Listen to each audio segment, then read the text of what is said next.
Proclamação do Evangelho de Jesus Cristo segundo João.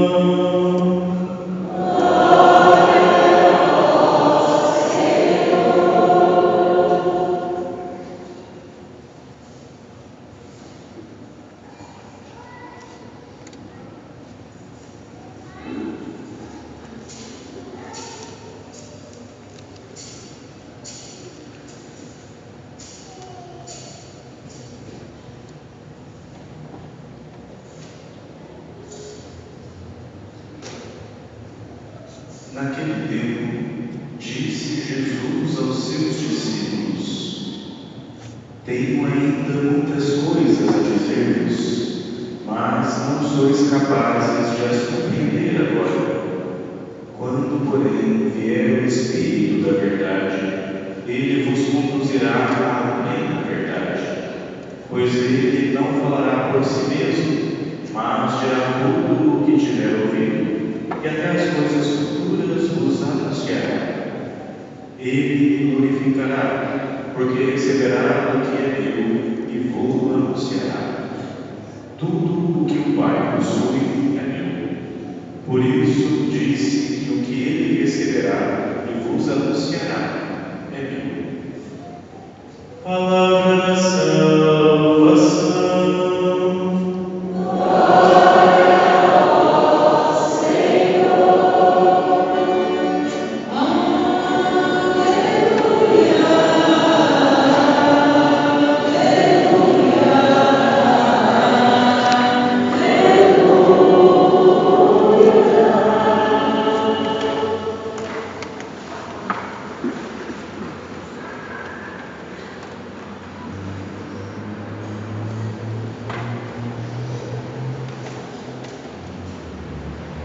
Nesta noite, a sétima da novena,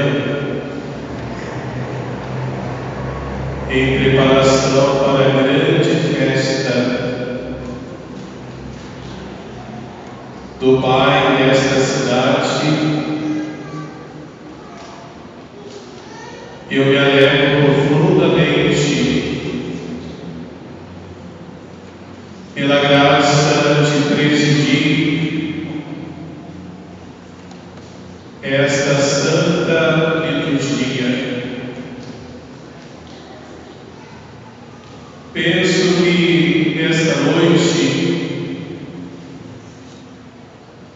por causa de Jesus Cristo, traremos para a nossa meditação três pessoas importantes: a Virgem Maria, com o título de Senhora de Fátima,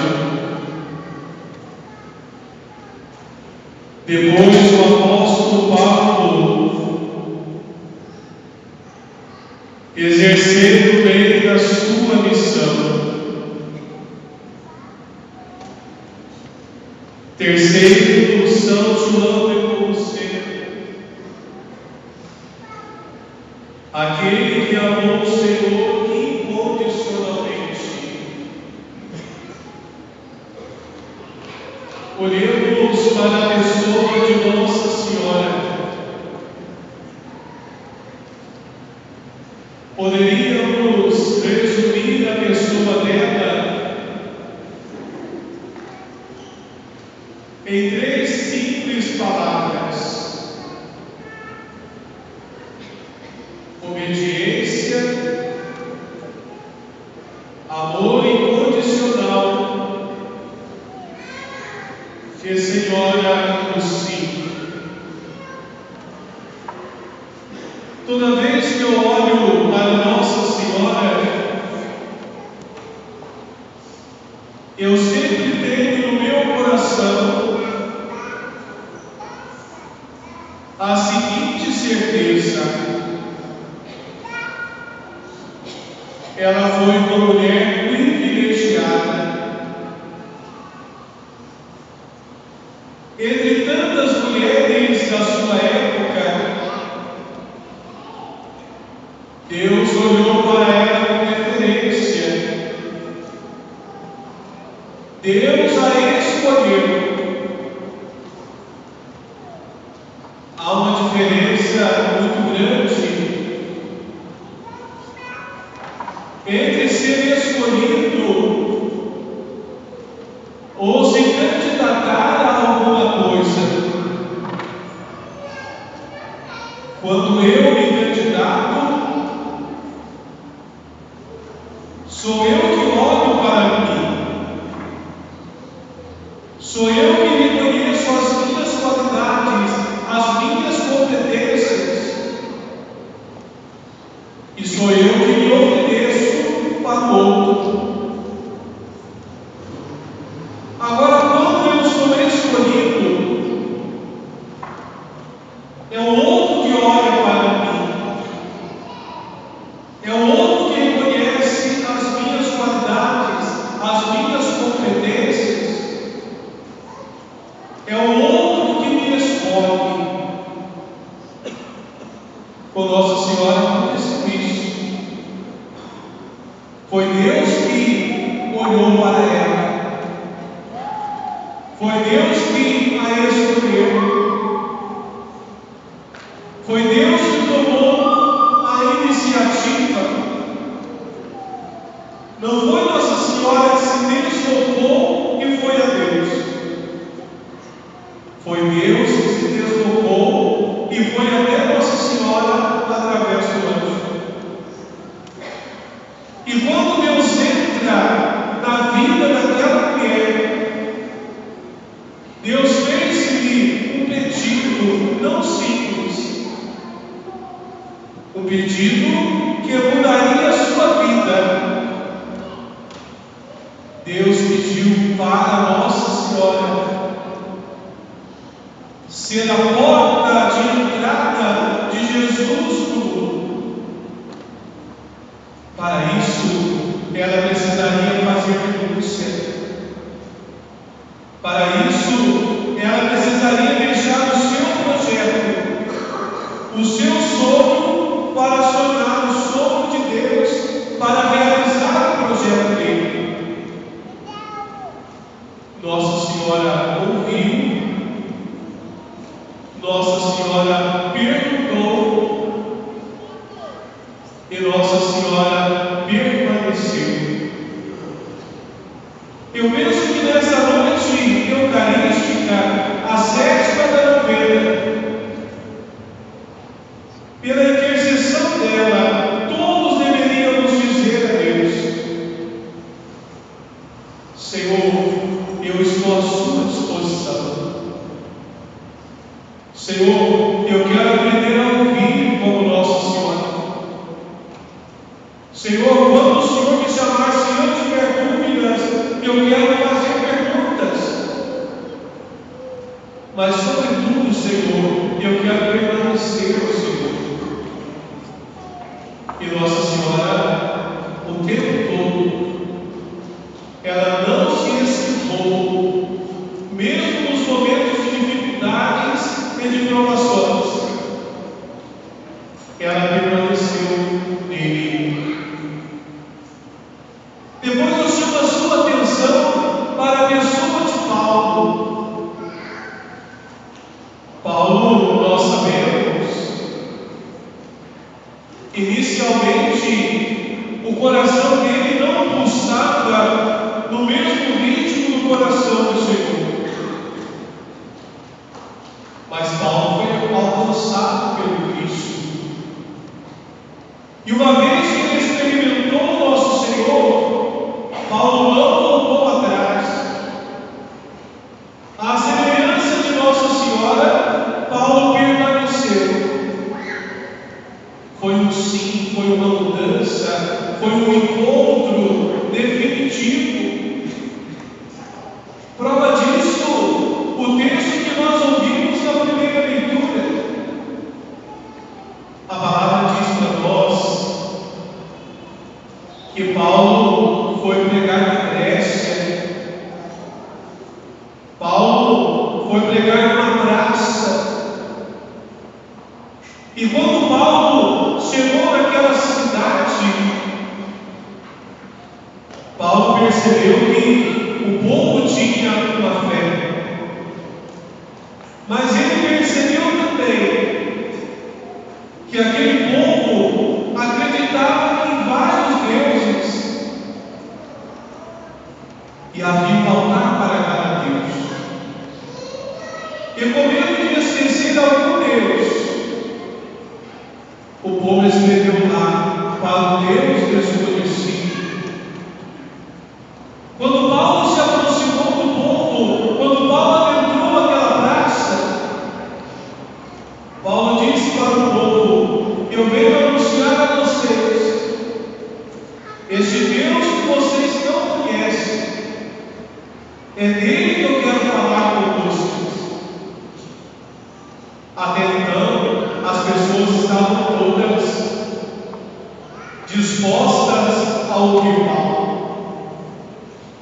Mas quando Paulo tocou no assunto que era a ressurreição dos mortos, algumas pessoas começaram a rir de Paulo.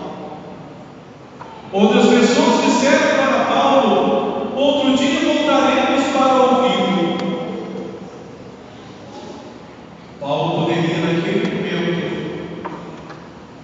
ter dito para Deus: olha, Senhor, eu não quero mais permanecer nessa missão. Olha, Senhor, eu não sei lidar com o insucesso. Senhor, esse povo não quer te ouvir. Paulo permaneceu. Eram várias as pessoas que compunham aquela praça.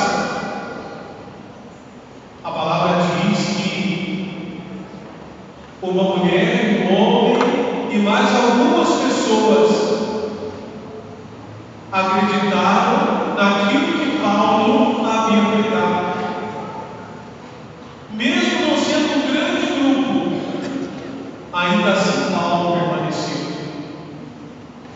Eu penso que essas duas figuras, Maria e Paulo, nos ensinam muito para que possamos viver bem a nossa ação pastoral. Em Maria, como que nós encontramos a ajuda? Na obediência. Obediência a Deus, obediência à igreja. Em Maria nós aprendemos que precisamos dizer sim a Deus, sem se preocupar com as consequências do sim. Eu vou, Senhor, dizer sim, porque o Senhor disse para Nossa Senhora que estaria com ela até o fim. Eu acredito que comigo também. Com Paulo, como podemos aprender? Às vezes, na nossa ação pastoral, quando o Padre nos convida para um serviço, para uma missão, nós dizemos o nosso sim. Porque no nosso coração e na nossa mente, nós pretendemos trazer diversas pessoas para Jesus e pretendemos trazer rápido. E às vezes, quando não vem muitas e tão rápido como esperamos, às vezes nós desistimos e dizemos para o Padre: Padre, eu acho que não é para mim isso não. As pessoas não estão interessadas. Olhe para Paulo. E foram vários de uma vez. Um pouquinho só. Mas nesse pouco é possível formar uma grande comunidade. Uma forte e verdadeira comunidade. Olhemos para São João de Compostela. Eu gosto sempre de dizer que quando uma comunidade escolhe como padroeiro um santo, subentende-se que a comunidade ela conhece a vida do santo. E conhecendo a vida do santo, é como se a comunidade dissesse: nós queremos trazer para a nossa vida as características desse santo, as qualidades desse santo. Por que uma pessoa se torna santa? É porque ao conhecer Jesus, ao conhecer a sua palavra, ela olha para a sua vida e ela toma a seguinte decisão: eu quero conduzir a minha vida segundo a palavra do Senhor.